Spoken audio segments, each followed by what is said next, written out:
A constant worry about being sick increases the risk of death, a study finds. Oh, yeah. So chronic stress may explain why hypochondriacs are more likely to die of various medical conditions despite the attention they devote to their health. So an unhealthy obsession with falling sick or developing adverse health conditions ironically makes people more likely to die than those who worry much about these scenarios, from a new study. Hypochondriacs are known for having excessive amounts of fear in their bodies, often despite the absence of any medical evidence or problems that preoccupy them. The condition is also known as illness anxiety disorder, and it's considered rare.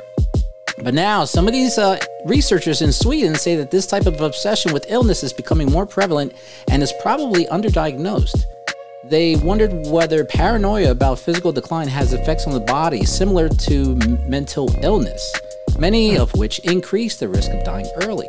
So the study said that hypochondriacs are about 84% more likely to die from a wide range of conditions, including heart disease, suicide, blood and lung diseases, than those without the disorder.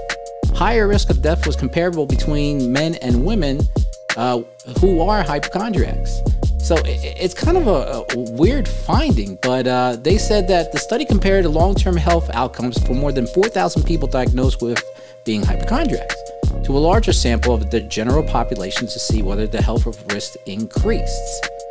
And the way this is looking, the effects of the chronic stress could play a key role in making hypochondriacs more susceptible to disease as they age. GPS, do you think that this is all a bunk or what? Constant worry is improving, or being constant under stress breaks the body down, keeps it broken down.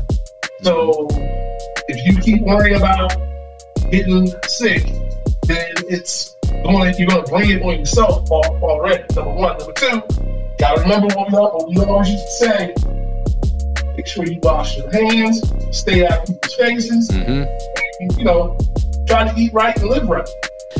It's really odd, Jason. I mean, there are some people that like who's the actor? Howie Mandel. He's a neat freak. OCD.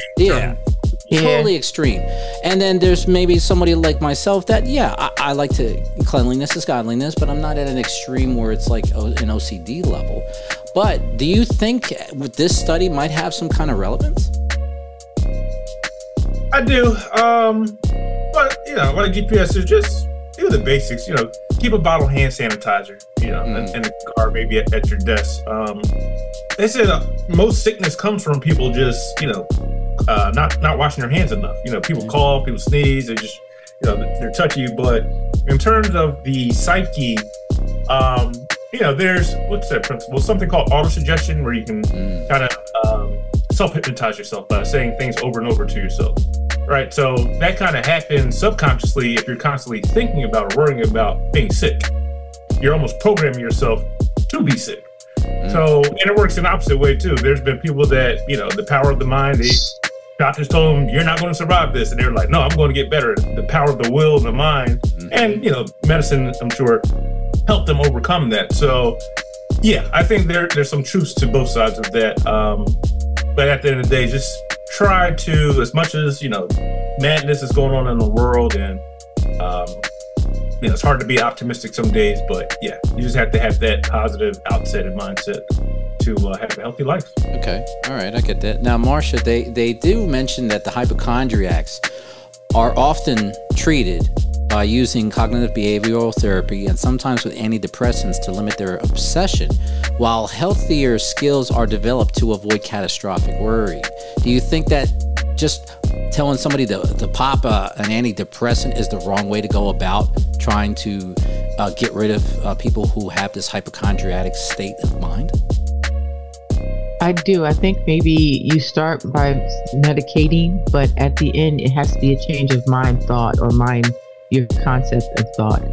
Because if not, you'll be taking medicine the rest of your life. You want to get your mind to start thinking differently at the end of the day. And sometimes, there may be cases where you need to continue to medicate, but I think at the end of the day, you don't want to take as much medication. I know I don't.